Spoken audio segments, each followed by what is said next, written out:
आप सभी का प्रेस वार्ता में स्वागत है। मेरे साथी श्री जोगिंदर ठाकुर जी हैं, सर्व कल्याणकारी संस्था के राष्ट्रीय महासचिव हैं, और ये ठाकुर लेखराज जी जिला के अध्यक्ष हैं संस्था के, और जगीर जी ये हमीरपुर कंस्टिट्यूंसी के अध्यक्ष हैं संस्था के, और ये साथी नरेश एडवोकेट जी हैं, बाकी दूसरे साथी हैं। मैं आप सबका स्वागत करता हूं।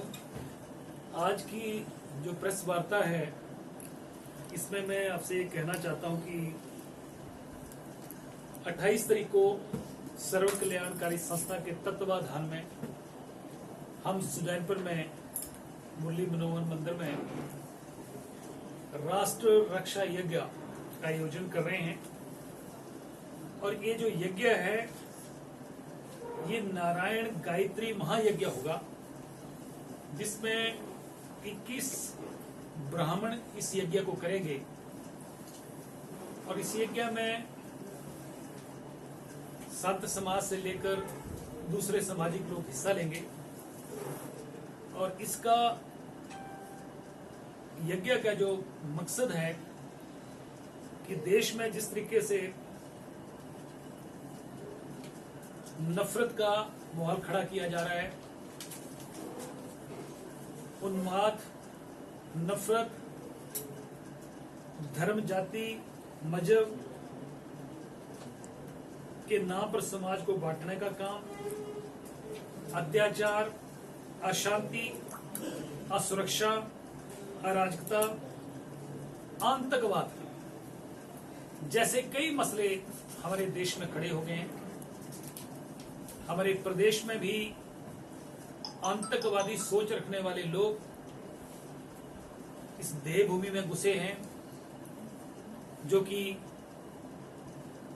धर्मशाला के विधानसभा परिसर के बाहर गेट पर जो है खालिस्तान के स्लोगन और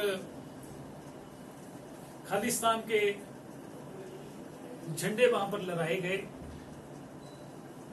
जब पंजाब पूरा आतंकवाद से तप रहा था, उस समय भी हिमाचल प्रदेश में ऐसी घटनाएं नहीं हुई। और अब हिमाचल प्रदेश जैसे देवी देवताओं की इस प्रदेश में भी ऐसी चीजों का प्रवेश हुआ है। मैं ये कहना चाहता हूं कि इस देश को आजाद कराने में, गुलामी की जंजीरों से आजाद कराने में बहुत सारे लोगों ने सहायता दी। इस देश को गुलामी की जंजीरों से आजाद कराया, बहुत सारे लोगों की जानें चली गई। और जिन लोगों ने इसको आजाद कराया देश को, और जिन लोगों ने संविधान की रचना रची, उन लोगों का सपना था कि हमारा देश कैसा हो, आने वाली एक तस्वीर उन्होंने बनाई। परंतु आज सारी चीजों को लेकर मैं ये कहना चाहता हूं कि देश में जिस तरीके से माहौल खड़ा है, ये यज्ञ हम इसलिए कर रहे हैं कि जब प्रजा जो है, जनता जो है, हुकूमत के पास, सरकार के पास जाकर बार बार गुहार लगाती है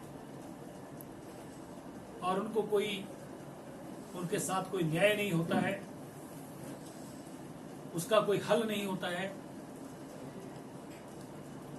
तो लोगों के पास अगर आप धार्मिक दृष्टि से देखें, सनातन धर्म की दृष्टि से देखें, हिंदू धर्म की दृष्टि से देखें, तो शास्त्रों में इस बात का जिक्र आता है कि जब कहीं किसी को, व्यक्ति को सफलता नहीं मिलती या न्याय ही मिलता है, न्याय नहीं मिलता है, तो लोगों के पास एक रास्ता बचता है कि वो धर्म के रास्ते से जाकर देवी देवताओं से आह्वान करें।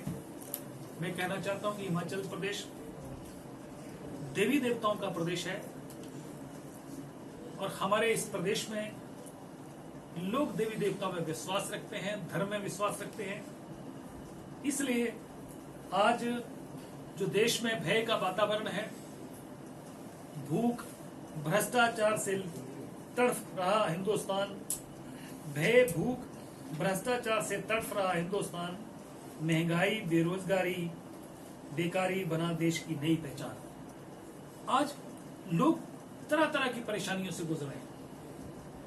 किसी का व्यापार तबाह हो गया, किसी को नौकरी नहीं मिल रही है, कहीं नौकरियां बेची जा रही हैं। लोग दबाव और परेशानी के दौर से गुजर रहे हैं। इसलिए हमने सभी सर्व कल्याणकारी संस्था के पदाधिकारियों ने फैसला किया कि 28 तारीख को जिस तरीके से ब्राह्मणों ने इसका मुहूर्त निकाला, 28 तारीख को हम सुजैनपुर में एक राष्ट्र रक्षा यज्ञ के नाम से नारायण गायत्री महायज्ञ का आयोजन कर रहे हैं, ताकि हम सब लोग देवी देवताओं से आह्वान करें और हमारे देश के लोग, हमारे प्रदेश के लोग जिन जिन समस्याओं से जूझ रहे हैं उनसे निजात मिले, हुक्मरानों को सद्बुद्धि ईश्वर प्रदान करे। इसलिए हम सब लोगों ने फैसला किया है कि इस यज्ञ का आयोजन किया जाएगा। मैं आप सबके माध्यम से समाज के सभी वर्गों को, सभी राजनीतिक दलों को इसमें निमंत्रण देता हूं कि सभी लोग इसमें शामिल हों, चाहे वो बीजेपी के लोग हैं, चाहे किसी और दल के लोग हैं, आए इसमें शामिल हों और राष्ट्र रक्षा यज्ञ जो कि देश के कल्याण के लिए, प्रदेश के कल्याण के लिए, शांति की बहाली के लिए किया जा रहा है, उसमें शामिल हों, अपना योगदान दें। मैं तो सिर्फ इतना ही कहना चाहता हूं। और आप कुछ पूछना चाहते हैं? हाँ सर, पूछना चाहेंगे। एक श्लोक है संस्कृत में कि यदा यदा हि धर्मस्य ग्लानिर्भवति भारत अभ्युत्थानं धर्मस्य तदात्मानं सृजाम्यहम् पवित्राणाय साधूनां विनाशाय च दुष्कृतां धर्म संस्थापनार्थाय संभवामि युगे युगे। एक श्लोक है। तो आपने भाजपा के इस सारे प्रकरण को देखते हुए एक तरह से मान के ये चले कि क्या भाजपा को आप भस्मासुर की संज्ञा दे रहे हैं या किसी असुरी शक्ति की संज्ञा दे रहे हैं? क्या चीज है? मैंने तो ऐसा कुछ नहीं कहा।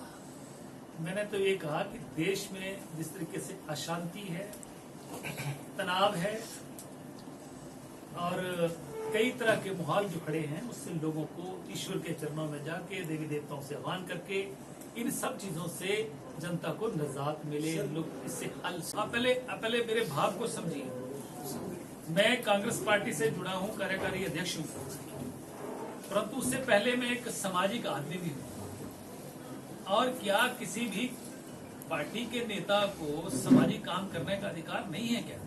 हम एक सामाजिक संस्था चलाते हैं और सामाजिक संस्था के माध्यम से समाज की बेहतरी के लिए काम करना क्या ये उचित नहीं है? धर्म समाज का हिस्सा है और हम समाज के हिस्सा हैं और एक जिम्मेदार नागरिक होने के नाते हम ये समझते हैं, महसूस कर रहे हैं, लोगों के बीच में रहते हैं, लोगों के भाव को समझ रहे हैं, लोगों की पीड़ा को समझ रहे हैं कि आज लोग किस पीड़ा से गुजर। मैंने कहा कि ये जो कार्यक्रम किया जा रहा है, क्या कांग्रेस को धर्म का काम करने का अधिकार नहीं है क्या? पर ये जो कार्यक्रम किया जा रहा है, ये 22 साल से जो संस्था समाज के हर तबके की मदद कर रही है, कल्याण के काम कर रही है, तो क्या समाज किसी मुसीबत में हो, किस देश में कोई आपदाएं आए, लोगों में नफरत का माहौल खड़ा किया गया हो, उन्माद का माहौल खड़ा किया गया हो, तो क्या देवी देवताओं से आह्वान करना, कोई देवी देवताओं की शरण में जाना, कोई हवन कराना, कोई अनुष्ठान कराना, समाज के लिए कराना, कोई इसमें कोई गलत काम है? ठीक है।